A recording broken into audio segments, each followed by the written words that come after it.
The longship cut through the morning mist like a blade through silk, its dragon-carved prow emerging from the fog with 30 oars beating in perfect rhythm. But this wasn't a raid, it was a wedding procession.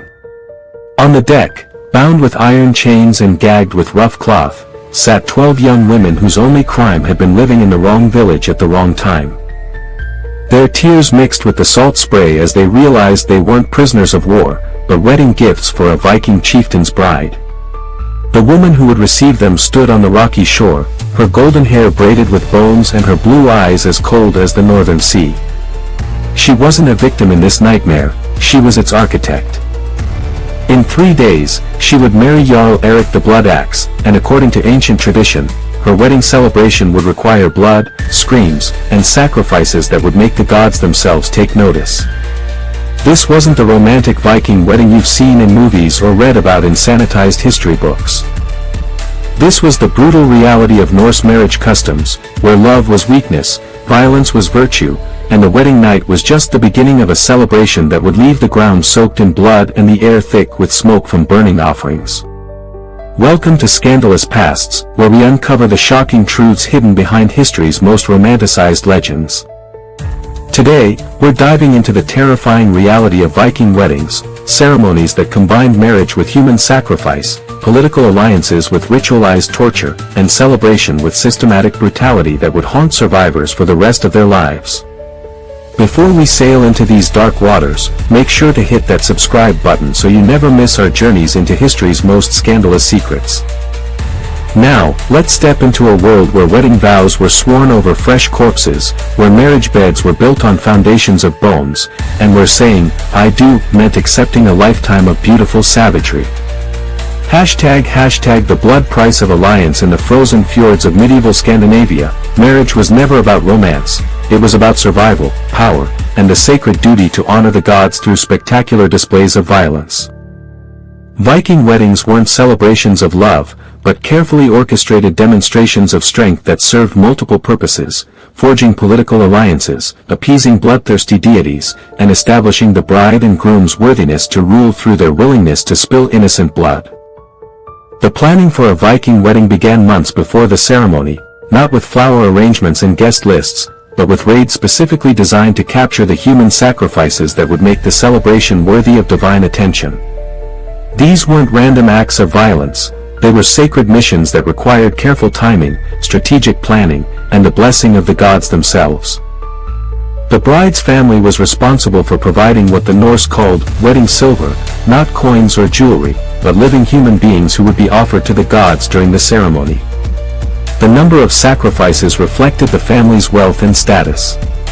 A poor farmer's daughter might marry with the blood of a single thrall, while a chieftain's daughter required dozens of victims to demonstrate her worthiness. The selection of sacrificial victims followed strict religious protocols that had been passed down through generations of Viking priests. Children were preferred for their innocence, young women for their fertility, and warriors for their strength. Each category of victims served a different purpose in the complex ritual that would transform two individuals into a married couple blessed by the gods. The capture raids that preceded major weddings became legendary throughout medieval Europe. Entire monasteries were emptied to provide priests for sacrifice, coastal villages were burned to secure young women, and rival clans were attacked to capture warriors whose deaths would demonstrate the groom's martial prowess. These raids weren't side effects of Viking culture, they were integral parts of the marriage ceremony itself. The psychological preparation of the bride was as important as the gathering of sacrificial victims. Unlike the romantic notion of a blushing bride, Viking women were trained from childhood to participate actively in the violence that would mark their wedding day. They learned to wield knives, to read omens in spilled blood, and to maintain their composure while watching human beings die for their happiness. The groom's preparation was equally intensive, focusing on his ability to demonstrate worthiness through acts of spectacular brutality. He was expected to personally kill at least one sacrificial victim during the ceremony, preferably in a manner that would impress both his bride and the assembled guests. Weakness or hesitation during this crucial moment could invalidate the entire marriage. The wedding venue itself was transformed into a sacred killing ground, with altars positioned to catch the blood of sacrificial victims and channels carved into the earth to direct the flow toward specific religious symbols. The architecture of Viking wedding sites was designed not for beauty, but for maximum efficiency in conducting mass human sacrifice. The guest list for these ceremonies read like a catalogue of medieval Europe's most feared warriors and raiders. Attendance wasn't just social courtesy, it was political necessity. Refusing an invitation to a Viking wedding was considered an act of hostility that could trigger years of blood feuds and retaliatory raids. The religious framework that justified these practices was complex and deeply rooted in Norse mythology. The gods themselves were believed to have married through violence and sacrifice, making human blood offerings not just acceptable but necessary for divine approval. The wedding ceremony was seen as a reenactment of cosmic events that required mortal participation to maintain the balance between the human and divine worlds. #The ritual of sacred slaughter. The wedding day dawned gray and cold, with storm clouds gathering over the fjord like an omen of the violence to come. The ceremonial site had been prepared according to ancient traditions that transformed the landscape into a theater of sacred death. Stone altars, carved with runic symbols and stained with the blood of previous ceremonies, stood ready to receive their newest offerings. The bride arrived at dawn, dressed not in white silk but in a gown of deep red wool that would hide the bloodstains to come. Her jewelry wasn't delicate gold and silver, but iron arm rings and bone pendants that marked her as a woman capable of witnessing and participating in ritual murder. Her hair was braided with the finger bones of enemies her family had killed, each one a testament to her worthiness as a Viking wife. The groom appeared as the sun reached its zenith, leading a procession of warriors who carried the bound sacrificial victims like trophies of war. His wedding attire included a cloak made from the scalps of his enemies and a sword that had been blessed in the blood of previous victims. This wasn't a man coming to pledge his love, this was a predator displaying his kills. The ceremony began with the ritual slaughter of animals, horses, cattle, and goats whose blood was used to consecrate the wedding site and prepare the participants for the human sacrifices that would follow. The bride and groom were required to drink deeply from cups filled with warm animal blood, demonstrating their acceptance of the violence that would define their marriage. The first human sacrifice was always performed by the bride herself, using a ceremonial knife that had been passed down through generations of Viking women. The victim, usually a young woman captured specifically for this purpose, was positioned over the primary altar while the bride recited ancient prayers asking the goddess Frigg to bless the marriage with fertility and strength. The actual killing was designed to be as spectacular as possible, with the victim's death serving multiple religious and social purposes. The manner of death, throat cutting, stabbing, or ritual dismemberment, was chosen based on omens read by the wedding priests and the specific blessings the couple sought from the gods. The groom's sacrifice followed immediately, with his victim typically being a captured warrior whose death would demonstrate the groom's martial prowess and worthiness to lead. The killing was performed with the groom's personal weapons, often involving prolonged torture that allowed him to display his creativity in inflicting pain and his immunity to the victim's suffering. The blood from these primary sacrifices was collected in sacred bowls and used to anoint the bride and groom, marking them as chosen by the gods and blessed with divine favor. The couple was literally bathed in the life force of their victims, their skin stained red with the evidence of their willingness to kill for divine approval. Additional sacrifices followed throughout the day, with the number and variety of victims reflecting the importance of the families being united.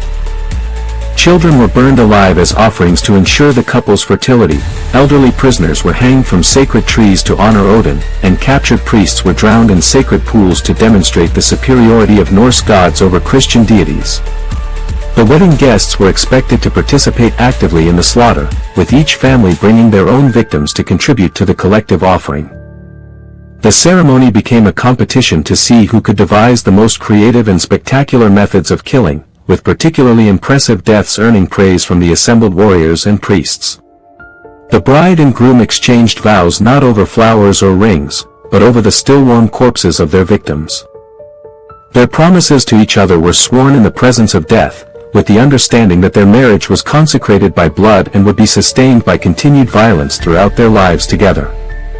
The climax of the ceremony came with the ritual consumption of human flesh, as the bride and groom shared a meal prepared from the hearts and livers of their primary victims. This cannibalistic communion was believed to transfer the strength and courage of the dead to the living, ensuring that the married couple would be blessed with the qualities they had stolen from their sacrifices. #The wedding night of terror. As darkness fell over the blood-soaked ceremonial ground, the true horror of Viking wedding traditions was only beginning. The wedding night wasn't a private moment of intimacy between newlyweds, but a public spectacle of ritualized violence that would continue until dawn, with the bride and groom expected to demonstrate their worthiness through acts of increasingly creative brutality.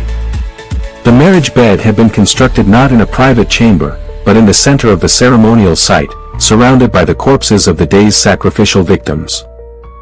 The mattress was stuffed with the hair of murdered enemies, the pillows were made from the scalps of captured women, and the blankets were woven from the flayed skin of rival warriors. Every element of the bed told a story of conquest and death. The consummation itself was performed before an audience of wedding guests who cheered and offered commentary on the couple's performance. Privacy was considered a sign of weakness. True Viking warriors had nothing to hide and everything to prove.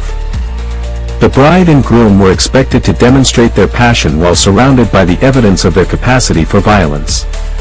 But the physical consummation was only the beginning of the night's activities.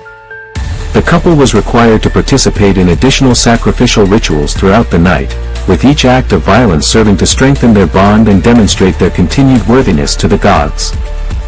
Sleep was forbidden until the sun rose. Exhaustion was another test of their fitness to rule. The surviving sacrificial victims, those who had been kept alive specifically for the wedding night, were brought forward for the couple's entertainment. The bride and groom took turns devising tortures and methods of execution, with their creativity and enthusiasm being judged by the assembled guests. This wasn't cruelty for its own sake, it was a sacred duty that required both skill and dedication. The bride was expected to demonstrate her fertility through ritual acts that combined sexuality with violence. She might be required to couple with her new husband while holding the severed head of a sacrificial victim, or to achieve climax while personally torturing a bound prisoner. These acts were believed to ensure that any children conceived would be blessed with both passion and the capacity for violence. The groom's performance was judged not just on his sexual prowess, but on his ability to maintain his arousal while participating in increasingly brutal acts of torture and murder. Weakness or hesitation was seen as a sign that he was unworthy of his bride and unfit to lead his people in battle. The wedding guests participated in their own rituals throughout the night, with various competitions and challenges designed to honor the newlyweds while demonstrating their own worthiness as warriors and allies. These might include contests to see who could devise the most painful method of execution, or challenges to determine who could maintain their composure while committing the most horrific acts. The sounds that filled the night air were a mixture of celebration and agony, the cheers of drunken warriors mingling with the screams of dying victims, the laughter of the bride and groom mixing with the prayers of those about to die. The entire ceremony was designed to blur the lines between pleasure and pain, celebration and slaughter. As dawn approached, the final sacrificial rituals were performed with the rising sun serving as witness to the couple's dedication to their violent faith. The last victims were killed in ways that honored the sun god, often involving burning or dismemberment that allowed their blood to flow toward the east as the light grew stronger. The morning after brought its own rituals of violence and display. The corpses from the night's activities were arranged in patterns that told the story of the wedding and demonstrated the couple's worthiness to rule. The bride and groom were required to walk among the bodies, touching each one and reciting prayers that thanked the gods for accepting their offerings. The bride's transformation. The woman who emerged from the wedding night was fundamentally different from the one who had entered it. The Viking bride had undergone a transformation that went far beyond the simple change from maiden to wife. She had been reborn as a creature of violence, blessed by the gods and marked by blood as worthy to stand beside a warrior chieftain. The physical marks of her transformation were visible to all who looked upon her. Her hands were permanently stained with the blood of her victims, her wedding dress was soaked with evidence of the night's violence, and her jewelry now included trophies taken from the bodies of those she had personally killed. These weren't shameful reminders of brutality, They were badges of honor that proclaimed her worthiness as a Viking wife. The psychological transformation was even more profound. The bride had proven her capacity for violence, her immunity to suffering, and her dedication to the gods through acts that would have broken lesser women.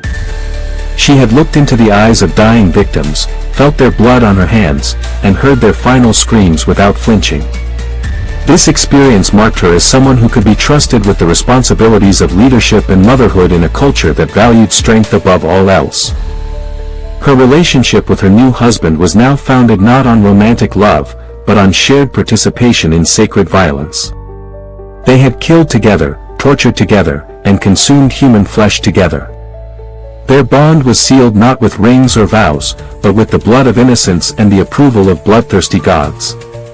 The bride's role in Viking society was now clearly defined through her demonstrated capacity for brutality. She would be expected to participate in future raids, to oversee the torture of prisoners, and to raise children who would carry on the traditions of violence that had marked her own wedding. Her maternal instincts would be channeled not toward protection and nurturing, but toward creating the next generation of Viking warriors. The community's perception of the new wife was shaped entirely by her performance during the wedding ceremonies. A bride who had shown enthusiasm for violence and creativity in torture would be respected and feared. One who had hesitated or shown mercy would be marked as weak and potentially dangerous to the clan's survival. The bride's relationship with other women in the community was now defined by her proven worthiness to participate in the culture's most sacred rituals. She had earned the right to advise younger women preparing for their own weddings, to participate in planning future sacrificial ceremonies, and to serve as a judge of other women's fitness for marriage. Her daily life would now revolve around maintaining the violent skills she had demonstrated during her wedding.